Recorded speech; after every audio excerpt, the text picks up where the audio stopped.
146 kelas TI 15 AEK. Saya di sini adalah mahasiswa dari Perguruan Tinggi Teknokrat jurusan Teknik Informatika.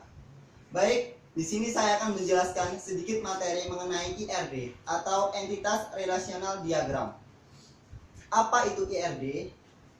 IRD adalah suatu model untuk menjelaskan hubungan antar data dalam basis data berdasarkan objek-objek dasar data yang mempunyai hubungan antar relasi.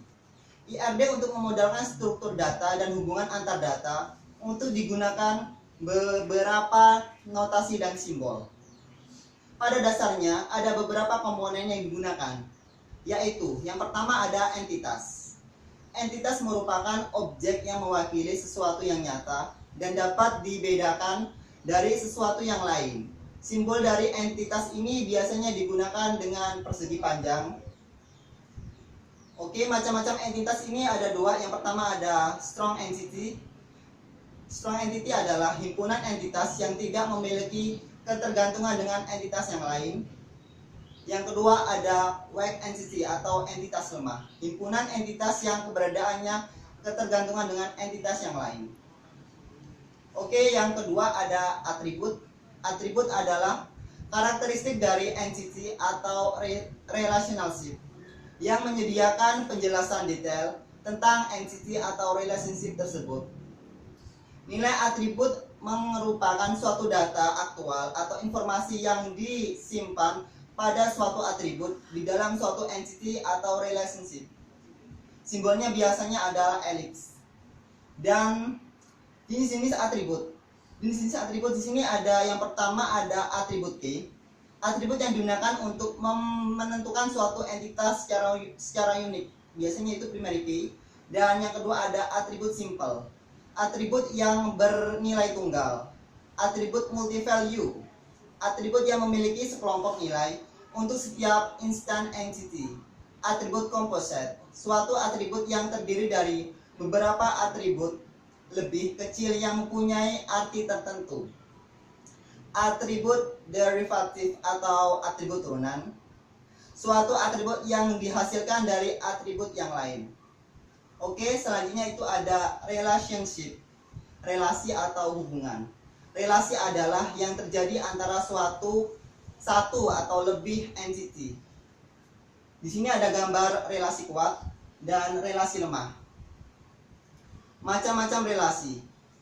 Di sini macam-macam relasi dibedakan menjadi tiga ya. Yang pertama ada unary, relasi dengan satu entitas. Di sini ada gambarnya. Dan selanjutnya ada binary, relasi antara dua entitas.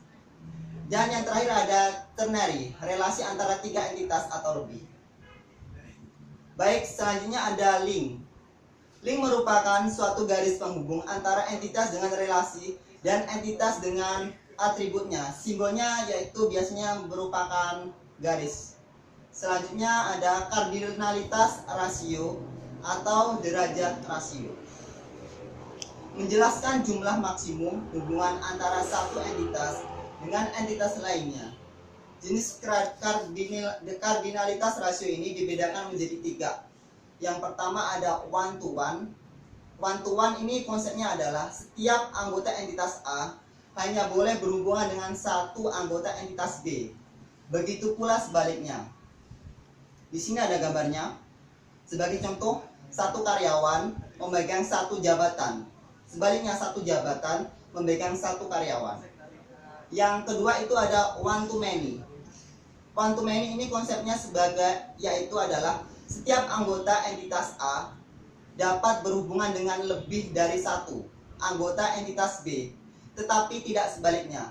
Di sini ada gambarnya. Sebagai contoh, banyak pegawai kerja di satu departemen, tetapi tidak sebaliknya. Dan selanjutnya ada many to many.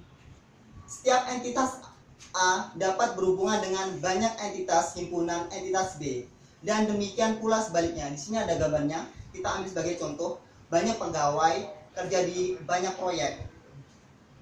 Baik, cukup sekian presentasi dari saya. Cukup atau lebihnya saya mohon maaf. Wassalamualaikum warahmatullahi wabarakatuh.